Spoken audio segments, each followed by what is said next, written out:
मेरे प्यारे विद्यार्थियों नमस्कार। आज मैं रामधारी सिंह दिनकर द्वारा रचित ईर्ष्या तू न गई मेरे मन से इस पाठ का तीसरा खंड आपको पढ़ाने जा रही हूँ। आशा है पहले के 2 खंड आपको समझ में आ गए होंगे और उनसे संबंधित जो भी समस्या हो वो आप हमसे पूछ सकते हैं। तो ये रामधारी सिंह दिनकर जी का चित्र है, रामधारी सिंह दिनकर, और उनके पाठ का नाम है ईर्ष्या तू न गई मेरे मन से। अब हम पुनः उनके जीवन परिचय पर आते हैं। मैं हर खंड में आपको जीवन परिचय इसलिए पढ़ाती हूँ कि एक तो आपकी परीक्षा में 3-4 नंबर का जीवन परिचय आता है, तो जीवन परिचय से जो भी संबंधित तथ्य हैं, बातें हैं, वह आपके दिल दिमाग में एकदम से स्पष्ट हो जाए। जितनी बार आप इनका अभ्यास करोगे, पढ़ोगे, उतना ही ज़्यादा ये आपको स्मरण रहेंगे और इस तरह से आप अपने प्रश्नों का उत्तर आसानी से दे दोगे। अब हम जीवन परिचय की रामधारी सिंह दिनकर का, जैसा कि उनका नाम रामधारी सिंह जी था लेकिन दिनकर उनका उपनाम था और दिनकर का अर्थ सूर्य होता है। तो इनका जन्म 1908 में हुआ था, बिहार के मुंगेर जिले के सिमरिया घाट नामक ग्राम में। एक साधारण किसान परिवार में हुआ था, लेकिन साधारण परिवार से संबद्ध होते हुए भी यह अपने जीवन में निरंतर आगे बढ़ते रहे और उन्नति करते रहे। इनके पिता का नाम श्री रवि सिंह था, माता का नाम श्रीमती मनरूप देवी था और दिनकर जी ने मोकामा घाट से मैट्रिक एवं पटना विश्वविद्यालय से बीए ऑनर्स की शिक्षा प्राप्त की थी। और पारिवारिक परिस्थितियां ऐसी थी कि ये आगे पढ़ नहीं पाए। इनका आगे पढ़ने का बहुत मन था, लेकिन फिर ना पढ़ने के कारण इन्होंने कार्य करना प्रारंभ कर दिया। इन्होंने अपने जीवन की शुरुआत अध्यापन से ही शुरू की थी और इन्होंने बाल्यावस्था से ही अपने साहित्य सृजन की प्रतिभा का परिचय दिया था। मिडिल कक्षा में अध्ययनरत रहते हुए उन्होंने वीरबाला नामक काव्य की रचना की थी तथा मैट्रिक में पढ़ते समय इनका प्रणभंग नामक काव्य प्रकाशित हो गया था। दिनकर जी ने 1928-29 से निरंतर साहित्य रचना सृजन मतलब रचना करना प्रारंभ कर दिया था, शुरू कर दिया था। और दिनकर जी ने बीए की परीक्षा पास करने के बाद मोकामा घाट के हाई स्कूल में प्रधानाध्यापक का कार्यभार संभाला। इन्होंने 1934 में बिहार के सरकारी विभाग में सब रजिस्ट्रार की नौकरी भी की। फिर 1950 में मुजफ्फरपुर कॉलेज में हिंदी विभाग के ये अध्यक्ष भी नियुक्त हो गए और 1952 में भारत के राष्ट्रपति ने इन्हें राज्यसभा का सदस्य भी मनोनीत किया। दिनकर जी कुछ समय तक भागलपुर विश्वविद्यालय के कुलपति भी रहे और इसके पश्चात सरकार ने गृह विभाग में हिंदी सलाहकार के रूप में लंबे अरसे तक, लंबे समय तक ये कार्य करते रहे हिंदी की वृद्धि और विकास के लिए। इन्होंने आकाशवाणी के निदेशक के रूप में भी कार्य किया है। दिनकर जी की साहित्य प्रतिभा को सम्मान देने हेतु भारत के राष्ट्रपति ने 1959 में इनको पद्म भूषण की उपाधि दी। पद्म भूषण जैसा कि नागरिक सम्मानों में से उच्च सम्मान है, पद्मश्री, पद्म भूषण, पद्म विभूषण आदि, तो उसमें पद्म भूषण इन्हें प्रदान किया गया। और 1962 में भागलपुर विश्वविद्यालय ने इन्हें डॉक्टरेट ऑफ लिटरेचर की मानद उपाधि भी दी और दिनकर जी को साहित्य अकादमी पुरस्कार मिला।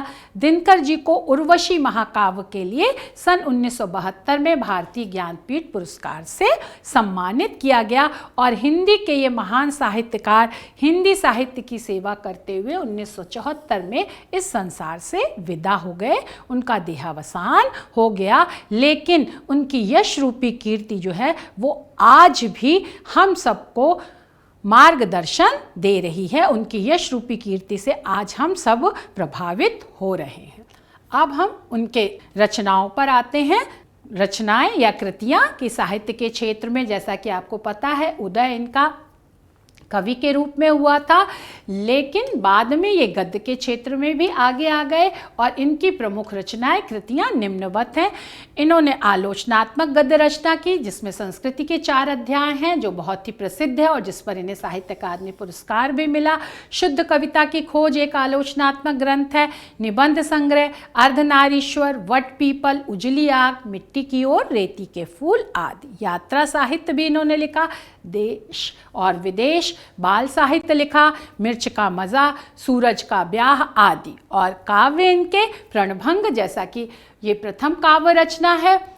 कुरुक्षेत्र, रेणुका, हुंकार, उर्वशी जो महाकाव्य है जिस पर इन्हें ज्ञानपीठ पुरस्कार मिला, रश्मि रथी और परशुराम की प्रतीक्षा, ये इनके खंड काव्य हैं।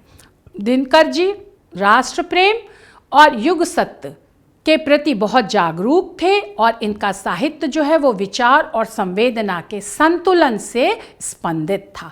तो इनका साहित्य अत्यधिक उच्च कोटि का है और ये एक कवि ही नहीं अपितु एक सफल गद्यकार भी थे। और इनकी रचनाओं में इनका चिंतक रूप, मननशील रूप, मनीषी रूप, ज्ञानी रूप प्रतिबिंबित होता है, झलकता है। और दिनकर जी की रचनाएं का जो मुख्य विषय है वो राष्ट्रीय भावनाएं हैं, स्वदेश प्रेम है, प्रगतिशीलता है। समाज का जो आम जन था, शोषित पीड़ित था, उसकी आवाज़ को इन्होंने अपनी कविता का विषय बनाया है। प्रेम और सौंदर्य रस से इनका साहित्य संबलित है, युक्त है। प्रेम और रस इनके साहित्य में कूट कूट कर भरा हुआ है और इनका साहित्य हिंदी साहित्य की अमूल्य निधि है, कोश है, खजाना है, मंजूषा है। और इन्हें स्वतः ही हिंदी साहित्य के आकाश का दिनकर सूर्य सिद्ध कर देती है, प्रमाणित कर देती है। अब हम इनकी भाषा शैली पर आएंगे। दिनकर जी की भाषा शुद्ध साहित्यिक खड़ी बोली है। वह भाषा के मर्मज्ञ थे, जानकार थे, विशेषज्ञ थे। इनकी भाषा सरल है, आसानी से समझ में आ जाती है, सुबोध है, बोधगम्य है, व्यवहारिक है, प्रायोगिक है और जिसमें हर जगह भावानुकूलता का, भाव के अनुकूल भाषा, ये इनकी भाषा की सबसे बड़ी विशेषता है। और इन्होंने अपनी भाषा में संस्कृत के तत्सम शब्दों को भी अपनाया है। साथ ही साथ इन्होंने तद्भव शब्दों का भी प्रयोग अपने साहित्य में किया है। अन्य भाषाएं जैसे बंगला है, अंग्रेजी है, उर्दू आदि के हिंदी में प्रचलित शब्दों का भी प्रयोग अपने साहित्य में किया है। शैली एक विधि है, एक प्रकार है, एक पद्धति है जिसके माध्यम से साहित्यकार अपने कथ्य को, विषय को, भाव को, विचार को व्यवस्थित, क्रमबद्ध और प्रभावशाली बनाता है। तो दिनकर जी की शैली की विशेषता है, ये प्रायोगिक है, व्यवहारिक है और इनकी शैली के प्रधान गुण प्रसाद हैं, आसानी से समझ में आ जाती है। इसमें ओज है, एक स्फूर्ति है, एक चेतना है, एक तेज है। और इनकी गद्य रचनाओं की शैली में जो प्रमुख प्रकार हैं वो विवेचनात्मक है। ये अपने कथ्य को, विषय को शोध, अनुसंधान, खोज के द्वारा स्पष्ट करते हैं, उसका विश्लेषण करते हैं, उसके जो आंतरिक अर्थ हैं, जो उसकी आंतरिक संरचना है, उसके आधार पर वह अपनी बाह्य संरचना को खड़ी करते हैं। उसमें व्यंग्य है, कटाक्ष है, समीक्षात्मक है, अपने विषय के गुण दोषों की पूर्णतः विवेचना करते हैं और सुंदर सुंदर कथनों के द्वारा वह अपनी शैली को सुदृढ़ करते हैं। अब साहित्य क्या है? सार्थक शब्दों और सरस सुंदर अर्थ से परिपूरित जो भरी हुई है ना, लोक मंगल के आदर्श से प्रेरित जो रचना होती है वह साहित्य के अंतर्गत आती है। और साहित्य के भी दो विभाग हैं, गद्य और पद्य। पद्य में हृदय प्रधान, भाव प्रधान, संवेदनात्मक रचनाएं होती हैं और गद्य में मस्तिष्क प्रधान, विचार और चिंतन से परिपूर्ण रचनाओं की गणना की जाती है। गद्य की ही एक विधा निबंध है। गद्य की बहुत सारी विधाएं हैं, उपन्यास, नाटक, कथा, कहानी, लघु कथा, संस्मरण, रेखा चित्र, यात्रा साहित्य, आलोचनात्मक ग्रंथ आदि आदि। तो निबंध गद्य की एक विधा है, एक प्रकार है जिसमें किसी विषय का बौद्धिक, बुद्धिमत्तापूर्ण, विचारपूर्ण, चिंतन मनन रूप और तार्किक कार्य कारण संगत विवेचन किया जाता है। तो वह रचना निबंध विधा के अंदर या अंतर्गत रखी जाती है। अब हम इनके गद्यांशों की व्याख्या पर आते हैं। जैसा कि हमने आपको पहले भी बताया कि गद्यांश की व्याख्या लिखते समय हम सबसे पहले संदर्भ लिखते हैं जिसमें रचना और रचनाकार का नाम लिखते हैं। आप इसको साधारण भाषा में भी लिख सकते हैं जैसा हमने लिखा है। प्रस्तुत गद्यांश हमारी पाठ्य पुस्तक हिंदी के गद्य खंड में संकलित ईर्ष्या तू न गई मेरे मन से पाठ से लिया गया है और इसके लेखक श्री रामधारी सिंह दिनकर हैं। संदर्भ को आप साहित्यिक भाषा में भी लिख सकते हैं। रामधारी सिंह दिनकर की जो विशेषताएं हैं, साहित्य में जो स्थान है, उन विशेषताओं का प्रयोग करते हुए आप इस संदर्भ को साहित्यिक भी बना सकते हैं। फिर प्रसंग में जैसा कि हमने बताया कि प्रस्तुत गद्यांश की मुख्य बातों को एक दो पंक्तियों में हम लिख देते हैं। तो प्रसंग प्रस्तुत गद्यांश में लेखक ने यह बताया है कि ईर्ष्या समान स्तर के लोगों में होती। ईर्ष्या जो है वो बराबर वालों में ही होती है। जैसे वो जो धनी है वो धनी व्यक्ति से ईर्ष्या करेगा, जो साहसी है वह साहसी व्यक्ति से ईर्ष्या करेगा, जो ज्ञानी है वह ज्ञानी से ईर्ष्या करेगा। और इसमें भी स्तर हैं, जो उच्च कोटि का साहसी व्यक्ति है वो उच्च कोटि के साहसी व्यक्ति से करेगा, जो करोड़पति है वो करोड़पति से करेगा आदि। इस तरह से लेखक ने स्पष्ट किया है कि ईर्ष्या का भाव, ईर्ष्या मनोविकार समान स्तर के, समान बराबरी वाले के लोगों के बीच में ही पनपती है। अब हम गद्यांश का वाचन करेंगे। ईर्ष्या का संबंध प्रतिद्वंदिता से होता है, क्योंकि भिखमंगा करोड़पति से ईर्ष्या नहीं करता। यह एक ऐसी बात है जो ईर्ष्या के पक्ष में भी पड़ सकती है, क्योंकि प्रतिद्वंदिता से मनुष्य का विकास होता है। किंतु अगर आप संसार व्यापी सुयश चाहते हैं तो आप रसेल के मतानुसार शायद नेपोलियन से स्पर्धा करेंगे। मगर याद रखिए कि नेपोलियन भी सीजर से स्पर्धा करता था और सीजर सिकंदर से तथा सिकंदर हरकुलिस से ईर्ष्या करता था। अब यहाँ पर लेखक ने उदाहरण दे करके कि ईर्ष्या समान स्तर के लोगों के बीच में होती है, बराबर वाले ही आपस में ईर्ष्या करते हैं, इसको स्पष्ट किया है। और लेखक ये कह रहा है कि ईर्ष्या का संबंध प्रतिद्वंदिता से होता है, आपसी होड़ से होता है, प्रतियोगिता से होता है, प्रतिस्पर्धा से होता है। और ये प्रतिस्पर्धा, ये प्रतियोगिता आपस में समान योग्यता वाले लोगों के बीच में ही होती है। जिसका उदाहरण लेखक ने यह दिया कि कोई भिक्षुक है जो भीख मांग करके अपना जीवन यापन करता है, वो करोड़पति से कभी ईर्ष्या नहीं कर सकता है। करोड़पति व्यक्ति करोड़पति से ही ईर्ष्या करेगा। लेखक यहाँ पर यह बात स्पष्ट कर दे रहा है। और इस तरह से जब हम समान स्तर वाले लोगों से प्रतियोगिता करते हैं, प्रतिस्पर्धा करते हैं, उनकी बराबरी पर आना चाहते हैं, तो लेखक कह रहा है अप्रत्यक्ष रूप से यह एक अच्छी बात है, क्योंकि जो हमारे पास नहीं है, थोड़ा बहुत कम है हमारे बराबर वाले से, अगर हम उसके बराबर आना चाहते हैं तो इस तरह हम अपनी उन्नति कर रहे हैं, प्रगति कर रहे हैं। हमारे पास जो अभाव है उनकी हम पूर्ति करना चाहते हैं और अपने समान स्तर वाले लोगों के बराबर ही होना चाहते हैं। तो इस तरह से प्रतियोगिता या प्रतिद्वंदिता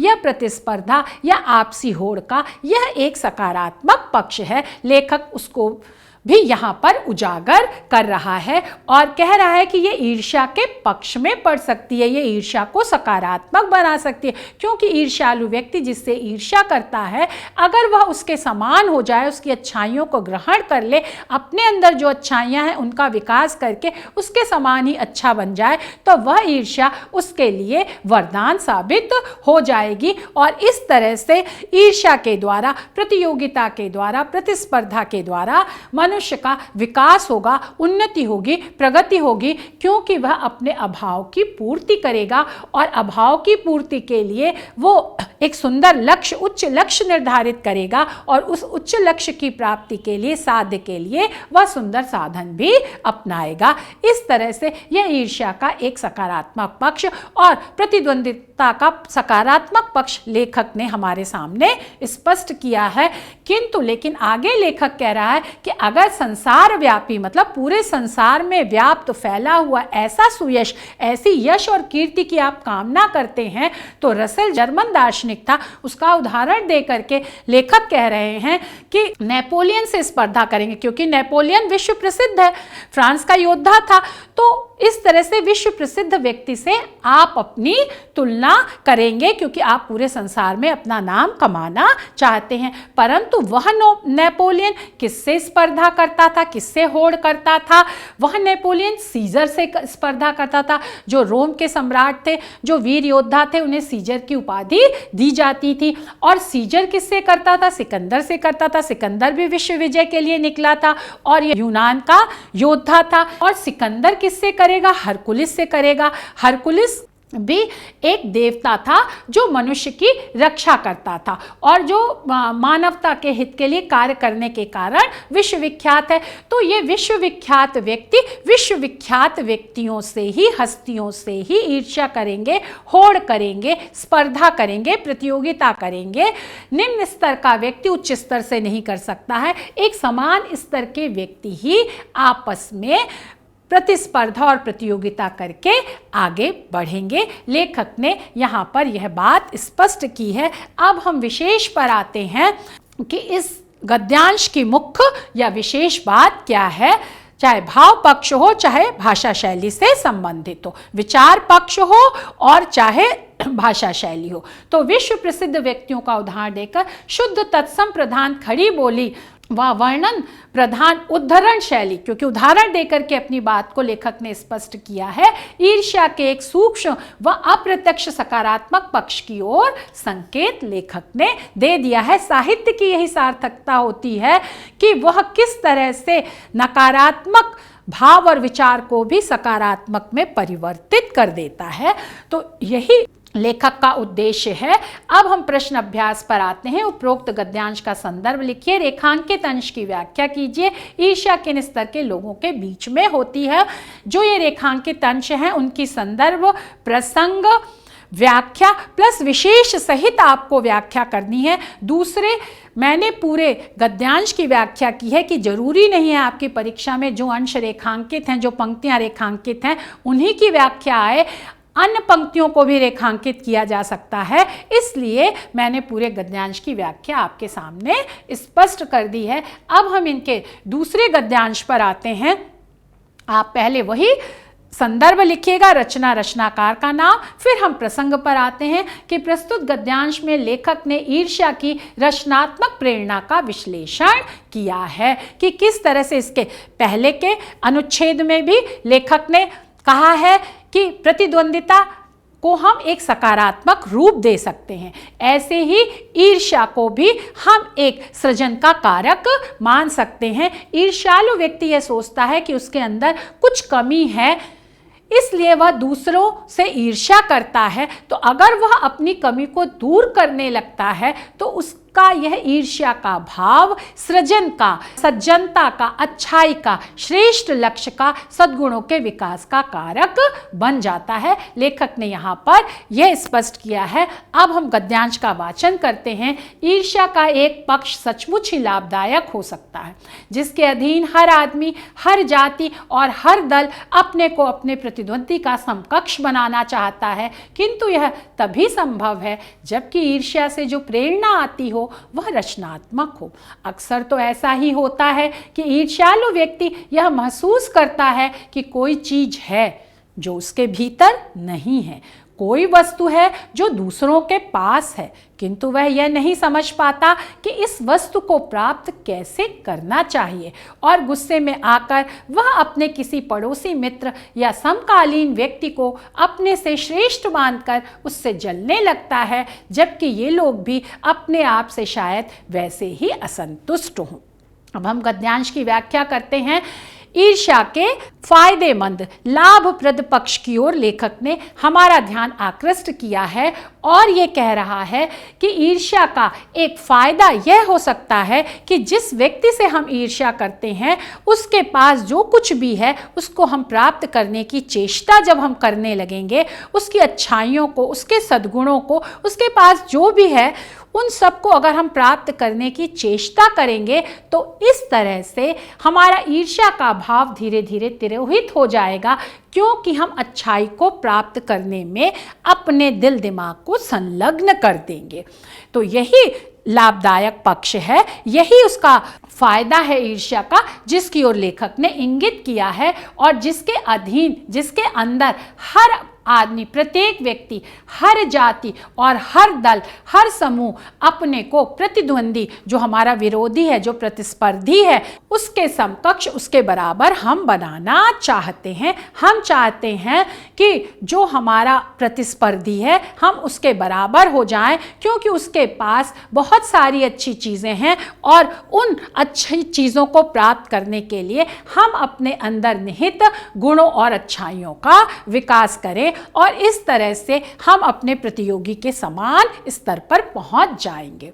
लेकिन यह तभी संभव हो सकता है जब ईर्ष्या से जो प्रेरणा आती है, ईर्ष्या के कारण हमारे अंदर से जो भाव और विचार उत्पन्न होते हैं वह रचनात्मक हो, वो सृजनशील हो, वो सकारात्मक हो, वो सार्थक हो, वो हमको जिससे हम ईर्ष्या करते हैं उसके बराबर ले जाने के लिए निरंतर अंदर से प्रेरित करते रहें और उसके सद्गुणों और अच्छाइयों को हम अपने जीवन में उतारने की चेष्टा करते रहें। अक्सर मतलब प्रायः ऐसा होता है कि ईर्ष्यालु व्यक्ति ये महसूस करता है, अपने अंदर ही ये अनुभव करता है कि कोई वस्तु है जो उसके भीतर, मतलब उसके पास नहीं है, अंदर नहीं है, चाहे वो सूक्ष्म गुण हो और चाहे कोई स्थूल धन संपत्ति हो।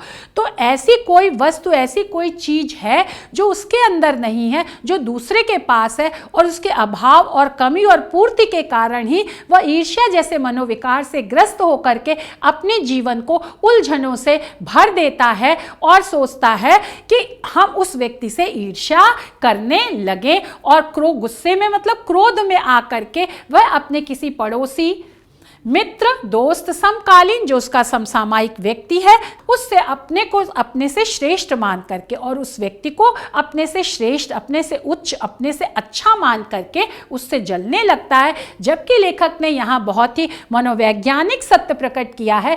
ईर्ष्यालु व्यक्ति जिससे जलता है, हो सकता है उसके पास वह अच्छाइयाँ, वह सद्गुण, वह धन संपदा उतनी ना हो जितनी कि ईर्ष्यालु व्यक्ति को सामने से दिखाई देती हो, और जिससे वह ईर्ष्या करता है वह भी अपने जीवन से संतुष्ट ना हो, उसका जीवन भी अभावग्रस्त हो। लेकिन ईर्ष्यालु व्यक्ति की यह विशेषता होती है कि वह अपने सुख से सुखी नहीं होता है, बल्कि वह दूसरे के सुख से दुखी होता है और इसीलिए वह उससे ईर्ष्या करने लगता है। जैसा कि लेखक ने इस पाठ के प्रथम गद्यांश में ही कहा था कि वकील साहब अपने पड़ोसी बीमा एजेंट के रौब दाब को देख करके, शान शौकत को देख करके उससे जलने लगते हैं, जबकि यह कोई नहीं जानता कि ईर्ष्यालु व्यक्ति जिससे ईर्ष्या करता है वह वास्तव में पूर्ण रूपेण अपने जीवन से संतुष्ट है या नहीं, या उसके जीवन में कोई अभाव है या नहीं, यह ईर्ष्यालु व्यक्ति नहीं समझ पाता है। और यह न समझ पाने के कारण ही वह अपने किसी भी पड़ोसी से, दोस्त से या अपने समसामयिक व्यक्ति से ईर्ष्या करने लगता है। आशा है आपको इस गद्यांश की व्याख्या समझ में आ गई होगी। अब हम विशेष पर आते हैं। ईर्ष्या के मनोविज्ञान को पूर्णतः न समझ पाने के कारण ईर्ष्यालु व्यक्ति के असंतोष का वर्णन संस्कृत निष्ठ खड़ी बोली में विश्लेषणात्मक शैली में किया गया। जैसे संस्कृत निष्ठ प्रतिद्वंदी हैं, समकक्ष हैं, तो ये सब संस्कृत के तत्सम शब्द हैं। और ईर्ष्या के एक सकारात्मक प्रेरक स्रोत रचनात्मकता की ओर संकेत करके ईर्ष्यालु व्यक्ति के जीवन में सुधार की संभावना का लेखक ने शुभ संकेत भी दिया है। अब हम प्रश्न अभ्यास पर आते हैं। उपरोक्त गद्यांश का संदर्भ, रेखांकित अंश की व्याख्या और ईर्ष्यालु व्यक्ति किससे और क्यों जलने लगता है। अब हम इसके तीसरे गद्यांश की व्याख्या पर आते हैं। संदर्भ में वही लिखेगा आप, रचना और रचनाकार का नाम। अब प्रसंग मैं बता रही हूँ प्रस्तुत गद्यांश का कि प्रस्तुत गद्यांश में लेखक ने महान व्यक्तियों द्वारा ईर्ष्या एवं ईर्ष्यालु व्यक्ति के दोषों को, कमी को, बुराइयों को प्रकट करवाया है। अब हम गद्यांश पढ़ रहे हैं। आपने यही देखा होगा कि शरीफ लोग, शरीफ मतलब सज्जन लोग, यह सोचते हुए अपना सिर खुजलाया करते हैं कि फला आदमी मुझसे जलता है, मैंने तो उसका कुछ नहीं बिगाड़ा, और अमुक व्यक्ति इस कदर निंदा में क्यों लगा हुआ है, प्रश्नवाचक चिन्ह है। सच तो यह है कि मैंने सबसे अधिक भलाई उसी की है। वह सोचते हैं मैं तो पाक साफ हूँ, मुझ में किसी व्यक्ति के लिए दुर्भावना नहीं है, बल्कि अपने दुश्मनों की भी भलाई ही सोचा करता हूँ।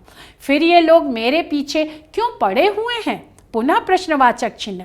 मुझ में कौन सा वह ऐब है जिसे दूर करके मैं इन दोस्तों को चुप कर सकता हूँ। ईश्वर चंद्र विद्यासागर जब इस तजुर्बे से होकर गुजरे तथा उन्हीं ने एक सूत्र कहा, तुम्हारी निंदा वही करेगा जिसकी तुमने भलाई की है। और नीच से जब इस कूचे से होकर निकला तब उसने जोरों का एक ठहाका लगाया और कहा कि यार ये तो बाजार की मक्खियां हैं जो अकारण हमारे चारों ओर भिन भिनाया करती हैं।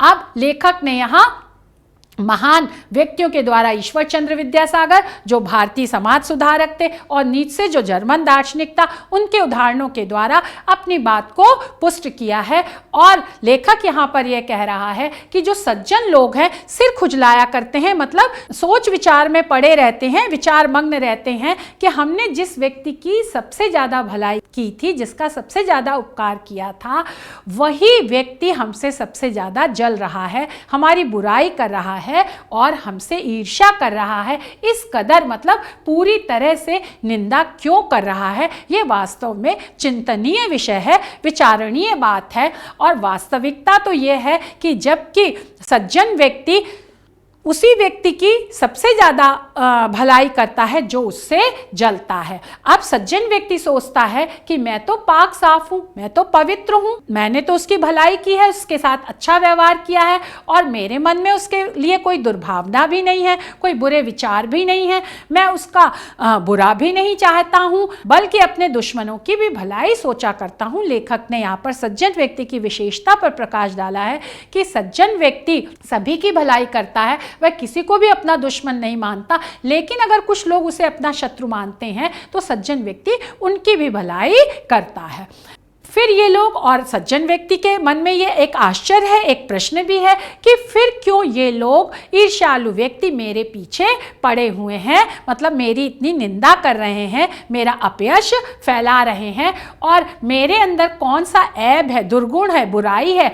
सज्जन व्यक्ति यह सोचता है जिसे दूर करके, जिसे मैं हटा करके इन दोस्तों को चुप कर सकता हूँ। लेखक पुनः सज्जन व्यक्ति की विशेषता पर प्रकाश डाल रहा है कि ईर्ष्यालु व्यक्ति को या जो व्यक्ति उसका निंदक है उसको भी सज्जन व्यक्ति अपना दोस्त मानता है और वह चाहता है कि इनकी मैं ज़्यादा से ज़्यादा भलाई करूँ जिससे ये चुप हो जाए, मौन हो जाए, मेरी बुराई ना करें, मेरा अपयश ना फैलाएं। अब इसके लिए उन्होंने ईश्वर चंद्र विद्यासागर का उदाहरण दिया और उन्होंने कहा कि मैं ये अनुभव से होकर गुजरा हूँ। ईश्वर चंद्र विद्यासागर ने एक मनोवैज्ञानिक सत्य को उद्घाटित किया कि आप जिसकी सबसे ज़्यादा भलाई करोगे वही आपकी सबसे ज़्यादा निंदा करेगा, क्योंकि जिसकी आप भलाई करते हो, उसके आप संपर्क में आते हो, उसकी समीपता में आते हो, तो वह व्यक्ति आपको समीप से जान करके कुछ ना कुछ बुराई आपके अंदर निकाल देगा और उस छोटी सी बुराई को लेकर करके वह सबके सामने आपकी निंदा करेगा, क्योंकि वह व्यक्ति ईर्ष्यालु है, वह ईर्ष्या जैसे मनोविकार से ग्रस्त है। ईश्वर चंद्र विद्यासागर ने भी इस बात की पुष्टि कर दी और उन्होंने एक सूत्र दिया, एक संकेत दिया, तजुर्बे से मतलब अनुभव से होकर गुजरे। जब उन्हें यह अनुभव हुआ तो उन्होंने एक संकेत दिया कि तुम्हारी निंदा, तुम्हारी बुराई वही करेगा जिसकी तुमने सबसे ज्यादा भलाई की है, अच्छाई की है, और इस तरह से वह तुम्हारे अवगुणों को सबके सामने उजागर करके तुम्हारी बदनामी करेगा, क्योंकि वह तुम्हारी अच्छाइयों से जलता है, वह ईर्ष्या मनोविकार से ग्रस्त है, वह ईर्ष्यालु है। और इसी बात को जर्मन दार्शनिक नीत्शे ने भी स्पष्ट किया। कूचे मतलब गली से होकर, जब वो ईर्ष्या की गली से, ईर्ष्या रूपी मनोभाव की गली से होकर के गुजरा और ईर्ष्यालु व्यक्तियों के संपर्क में आया तो उन्होंने एक जोर का ठहाका लगाया, मतलब खूब जोर से हंसे, क्योंकि दार्शनिक को अपनी निंदा से कोई फर्क नहीं पड़ता है, उसके व्यक्तित्व के ऊपर इससे कोई आंच नहीं आती है, इसलिए वो खूब जोर से हंसे और उन्होंने कहा, यार मतलब दोस्त, ये तो बाजार की मक्खियां हैं। जैसे बाजार में शोरगुल होता है, भीड़ होती है, आदान प्रदान होता है, लेन देन होता है, क्रय विक्रय होता है, और मक्खियों को हम हमेशा जो है वो घृणा के रूप में देखते हैं। मक्खियां जब भिन भिन करती हैं तो कहते हैं कि क्यों, कोई ज़्यादा बोलता है तो उससे उसकी तुलना करते हैं, और मक्खी को गंदगी का भी, गंदगी से तात्पर्य मनुष्य के मन में उठने वाले दुर्भावों से है, उसका प्रतीक मानते हैं। तो ये ईर्ष्यालु व्यक्ति तो बाजार की मक्खियों के समान है। ये शोरगुल, भीड़ भाड़ इलाके में रहने देने वाले हैं और ये लेन देन में विश्वास करते हैं। इनके अंदर त्याग, सेवा इत्यादि की भावना नहीं है, अच्छाई के गुण नहीं है, कोई आदर्श लक्ष्य नहीं है, श्रेष्ठ उद्देश्य नहीं है। तो ये अकारण, बिना कारण ही सज्जन व्यक्तियों के ऊपर, सज्जन व्यक्तियों के चारों ओर भिन्न भिन्न करती हैं, मतलब उनकी बुराई करके उनका अपयश फैलाती रहती हैं। लेकिन वास्तव में सज्जन व्यक्तियों को इन ईर्ष्यालु व्यक्तियों की बुराइयों से कोई फर्क नहीं पड़ता है। यह लेखक यहाँ पर कहना चाहता है। अब ये सामने प्रशंसा और पीठ पीछे निंदा किया करते हैं, हम इनके दिमाग में बैठे हुए हैं, ये मक्खियाँ हमें भूल नहीं सकती और चूंकि ये हमारे बारे में बहुत सोचा करती हैं, इसलिए ये हमसे डरती हैं और हम पर शंका भी करती हैं और हमें सजा भी देती हैं हमारे गुणों के लिए। इस ऐप को तो माफ़ करने में भी शान है, जिस शान का स्वाद लेने के लिए मक्खियाँ तरस रही हैं। अब प्रस्तुत पंक्तियों में लेखक ने ईर्ष्यालु व्यक्ति की तुलना मक्खी से की है और उनके अवगुणों के ऊपर प्रकाश डाला है, और जो सज्जन व्यक्ति हैं वो श्रेष्ठ हैं और उनके गुणों के ऊपर भी प्रकाश डाला है। कि ईर्ष्यालु व्यक्ति के स्वभाव पर प्रकाश डालते हुए लेखक ने कहा है, नीचे के माध्यम से कहलाया है कि ये ईर्ष्यालु व्यक्ति सज्जन व्यक्ति की सामने तो प्रशंसा करते हैं, उनके गुणों का बखान करते हैं, लेकिन पीठ पीछे उनकी बुराई करते हैं। ईर्ष्यालु व्यक्ति कायर होता है, वह सज्जन व्यक्ति के सामने उसकी निंदा नहीं कर सकता है। यह बात भी लेखक ने स्पष्ट की है। और लेखक ये कह रहा है, ईर्ष्यालु व्यक्ति के दिमाग में सज्जन व्यक्ति बैठे रहते हैं, अपना स्थान जमा लेते हैं और ईर्ष्यालु व्यक्ति सज्जन व्यक्ति के बारे में ही दिन रात सोचते रहते हैं। और ये मक्खियाँ, मतलब ईर्ष्यालु व्यक्ति रूपी मक्खियाँ जो निम्न स्तर के लोग हैं, वह सज्जन व्यक्ति को कभी विस्मृत नहीं कर पाती हैं। और क्योंकि सज्जन व्यक्ति ईर्ष्यालु व्यक्ति के दिल दिमाग में छाए रहते हैं, बैठे रहते हैं, क्योंकि ईर्ष्यालु व्यक्ति दिन रात उन सज्जन व्यक्तियों के बारे में ही सोचता रहता है। इसलिए सोचता है कि उनके अवगुणों को कैसे प्रकाश में लाएं, उनके कैसे निंदा करें। इसलिए नहीं सोचता है कि हम उनकी अच्छाइयों को अपनाएं। अगर उनकी अच्छाइयों को अपनाने के बारे में सोचे तो यह ईर्ष्या का सकारात्मक और निंदा का सार्थक पक्ष हो जाता है, जिससे ईर्ष्या धीरे धीरे हटने लगती है। और दिल दिमाग में हमको बैठाए रहने के कारण यह ईर्ष्यालु व्यक्ति सज्जन व्यक्तियों को विस्मृत नहीं कर पाते हैं, दिन रात उन्हीं के विषय में सोचते हैं, चिंतन करते हैं। और सज्जन व्यक्ति से ईर्ष्यालु व्यक्ति भयभीत भी होते हैं, उनके ऊपर संदेह भी करते हैं। उन्हें यह लगता है कि ये इतने योग्य हैं, अच्छे हैं, तो कहीं कुछ ये हमारा बुरा ना कर दें। पर वास्तव में ऐसा नहीं होता। सज्जन व्यक्ति सबकी भलाई ही करता है, वह उससे किसी को डरना नहीं चाहिए और उसके ऊपर किसी को संदेह नहीं करना चाहिए। आगे लेखक कह रहा है कि ईर्ष्यालु व्यक्ति हमारी अच्छाइयों की प्रशंसा ना करके, क्योंकि हमारी निंदा करते हैं, इस तरह से ये हमें दंड भी देते हैं, हमारी अवमानना करते हैं, हमारा अपमान करते हैं, हमारा अपयश फैलाते हैं। जो हमारी अच्छाइयाँ हैं उनके लिए, गुणों के लिए, विशेषताओं के लिए, अच्छाइयों के लिए, सज्जनता के लिए। अब आगे लेखक कह रहा है कि ईर्ष्यालु व्यक्ति के इस ऐब को, ऐब मतलब दोष को, बुराई को माफ़ कर देने में ही सज्जन व्यक्ति की शान है, मतलब गर्व है, स्वाभिमान है कि वो ऐसे ईर्ष्यालु व्यक्तियों को और निरर्थक निंदा करने वाले, बकवाद करने वाले व्यक्तियों को वो माफ़ कर दे, क्षमा कर दे। यही सज्जन व्यक्ति की पहचान है।